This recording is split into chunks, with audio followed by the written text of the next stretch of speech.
Mientras Europa se prepara para la aplicación de la vacuna de Pfizer, en Reino Unido se detecta una segunda nueva mutación del COVID-19 que sería aún más contagiosa que la primera.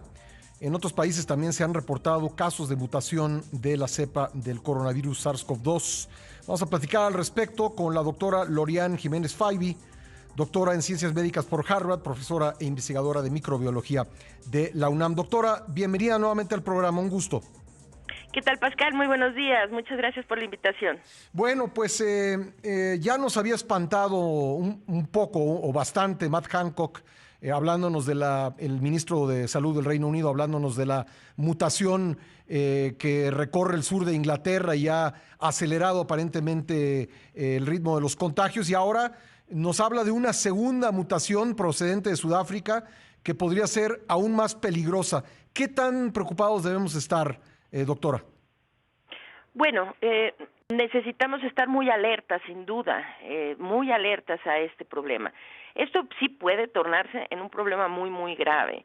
Es decir, primero que nada hay que reconocer, o sea, los virus son microorganismos muy rudimentarios y por lo mismo, bueno, se reproducen muy rápida y abundantemente y tienden, por su propia estructura y naturaleza, a incorporar muchos defectos y errores en cada ciclo reproductivo. Quiere decir que las mutaciones son, en términos generales, muy comunes entre los virus.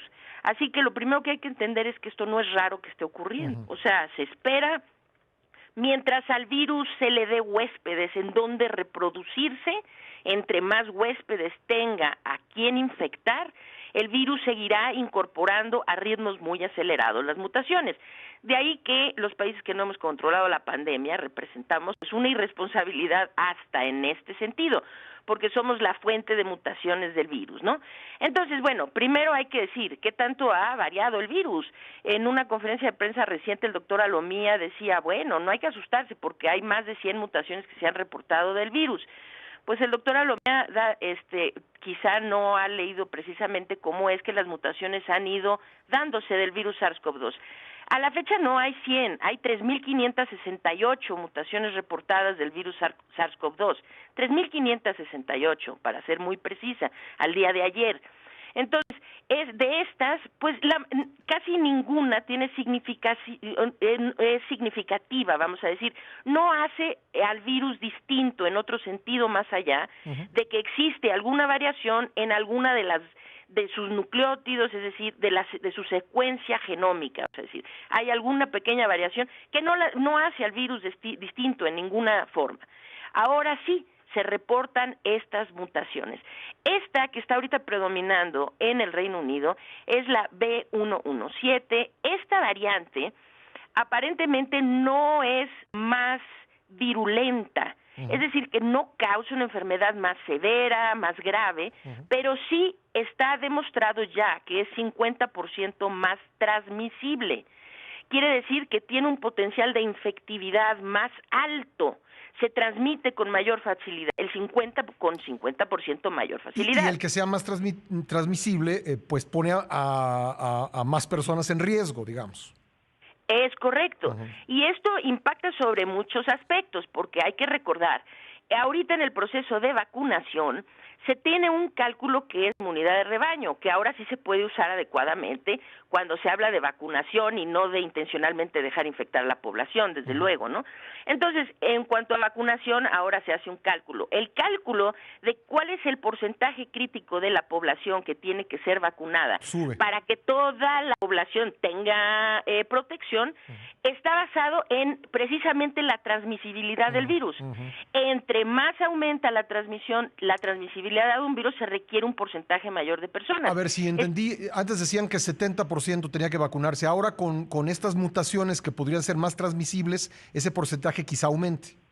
Es correcto, ahorita se está tratando de hacer un cálculo de esto, pero se ve que sí es mucho más transmisible. Es decir, Ahorita en el Reino Unido se sabe que el 62% de todas las nuevas infecciones por SARS-CoV-2 están dando de esta variante B117, el 62%, nada más que a principios de noviembre era solo el 28%.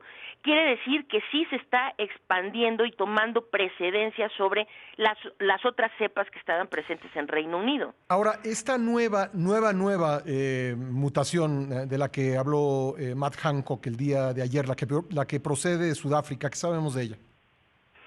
Sabemos que algo muy similar. En Sudáfrica, de hecho, habían estado controlando muy bien el brote, a gusto de todos los que venimos siguiendo la pandemia, porque se había predicho que allá sería algo realmente pues dantesco lo que iba a ocurrir en África. Lo han controlado muy bien, afortunadamente. Ahora, en fechas recientes, si alguien está asomándose a las cifras, en Sudáfrica empieza a repuntar nuevamente.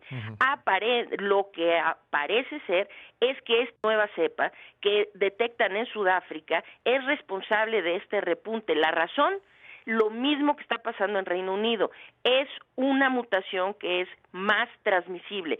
Igual que la de Reino Unido, no se tiene ahorita evidencia que sea más virulenta, pero sí sabe que es más transmisible.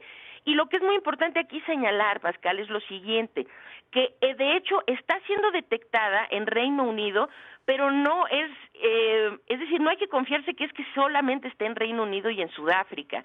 Hay que entender esto, el 10% de las muestras que salen positivas a SARS-CoV-2 en el Reino Unido pasan a secuenciación. Quiere decir que se analiza el genoma del virus, el 10%. En el resto de Europa y del mundo, este porcentaje de cuántas muestras positivas pasan a secuenciación fluctúa entre ninguna, cero, o sea, países que no hacen, simplemente no lo hacen, hasta el 1%. Entonces, curiosamente, ahora se detecta esto en Reino Unido y en Sudáfrica, porque Sudáfrica tiene un programa también muy extenso de secuenciación de las muestras positivas, que ronda más o menos en el 8% de ¿Y cómo todas. andamos en México en secuenciación? Pues nunca se ha reportado nada de secuenciación. Seguramente hay laboratorios que por su cuenta intentan hacer esto. De hecho, hay un investigador que estuvo en contacto conmigo del Instituto Politécnico Nacional, donde ellos tratan de hacer secuenciación de algunas cepas, ¿no? Sí. Pero no hay un esfuerzo sistematizado, es decir, que México no tiene esto. El Reino Unido tiene el 10%, Sudáfrica tiene el 8%, hay países que establecen el 0.5 de las muestras, qué sé yo. México no tiene sistemáticamente un programa de secuenciación pues como que de muestras positivas. Tendríamos que tenerlo. Vamos a estar muy atentos a esta información, doctora, y quiero aprovechar ahora para agradecerle todas las entrevistas que hemos tenido con usted a lo largo del año, que mucho nos han ayudado, y a nuestra audiencia estoy seguro, a entender lo que aquí está en juego, a entender pues la naturaleza de este coronavirus que ha afectado tanto la vida. La hemos entrevistado desde abril pasado y quiero darle las gracias. Al contrario, Pascal, muchas gracias a usted, es un verdadero placer. Tengo mucho sentimiento el día de hoy, que es Navidad, mandar un saludo a todos felices y seguras fiestas. La primera entrevista que hice fue precisamente con usted, Pascal. Se lo aprecio mucho. Así que, felicidades. Un gran abrazo, doctora, y gracias por su ayuda. Feliz Navidad, felices fiestas. Gracias. Igualmente, hasta luego. Hasta luego, la doctora Lorian Jiménez Faibi, doctora en Ciencias Médicas por Harvard y profesora e investigadora de microbiología en la UNAM.